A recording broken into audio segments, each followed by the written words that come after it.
Opa, bora falar aí da Copa do Mundo que tá rolando lá no Catar, né? Já vamos tendo aí algumas definições.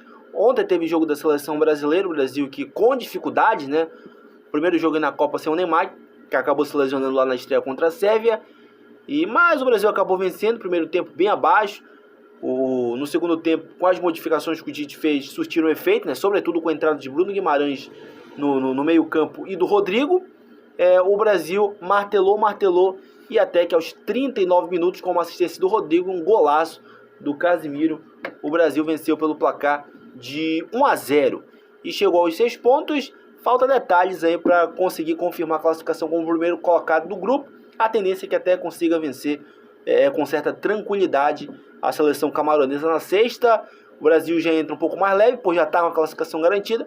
Vai possibilitar até o técnico Tite de fazer algumas modificações. Como eu falei, a tendência é que o Brasil vença sem maiores dificuldades. Mas a pergunta que não quer calar. Até aqui, passada aí uma semana, a primeira semana da Copa do Mundo, a gente já vai se encaminhando para a reta final da fase de grupos. No sábado já começa aí a fase oitava de final.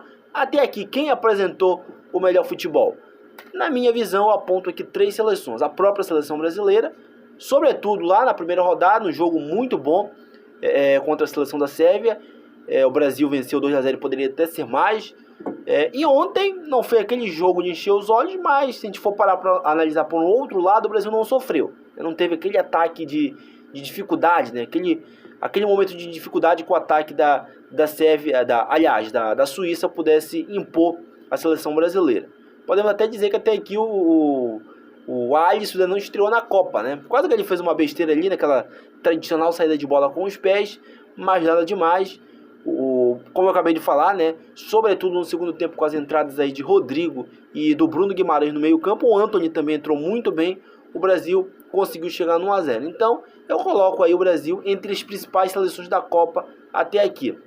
Aponto também a seleção espanhola, sobretudo lá na primeira rodada, quando goleou a Costa Rica por 7-0. Não cedeu a menor chance para a seleção costarriquenha. E na segunda rodada, no domingo, empatou em 1-1 no clássico europeu contra a Alemanha, mas foi um jogaço. Né? Um jogaço de ambos os lados. E a Espanha com a garotada e a experiência de Jordi Alba, de Sérgio Busquets, conseguiu fazer um grande jogo, saiu na frente com o gol do Morata ali na metade do segundo tempo, aliás, e já na reta final da partida a Alemanha empatou. Na última rodada, a Espanha pega o Japão e a tendência é que passe também como primeiro do grupo. Lembrando que se o Brasil confirmar a primeira colocação do seu grupo e a Espanha idem, os dois passarem como líderes dos seus respectivos grupos, pode rolar Brasil e Espanha nas quartas de final.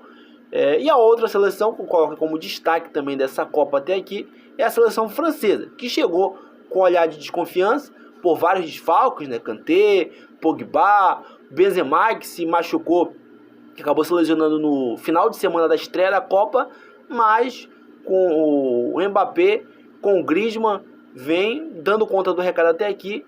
Na estreia meteu 4-1 para cima da Austrália e na segunda rodada um bom jogo, deu para o gasto e venceu a seleção da Dinamarca por 2-1 com os 2 gols do Mbappé. E tem como as principais referências essa seleção francesa, sobretudo o Griezmann e o Mbappé. Tem ajuda também do Dembélé no ataque e tudo mais, mas é uma seleção bem consistente. E apesar do desfalque, né? Já pensou se essa seleção tivesse completa, com Pogba, com Kanté, com o Benzema?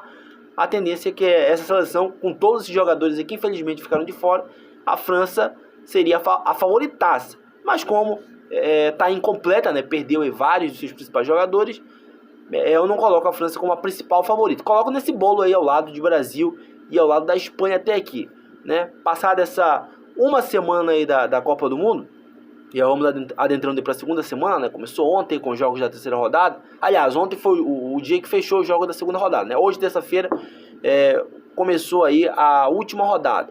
Grupo A já definido, né? A seleção da Holanda venceu o Catar por 2-0.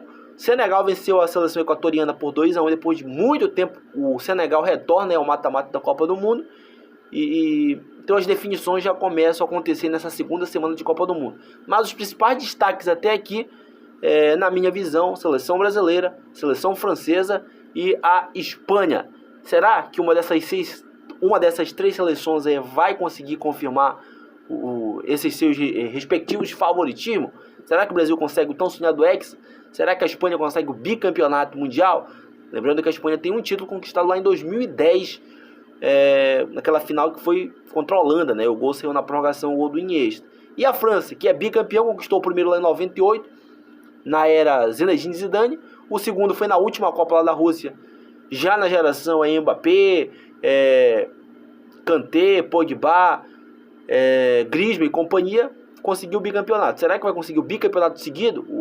O tricampeonato, sendo que o segundo seguido, melhor dizendo?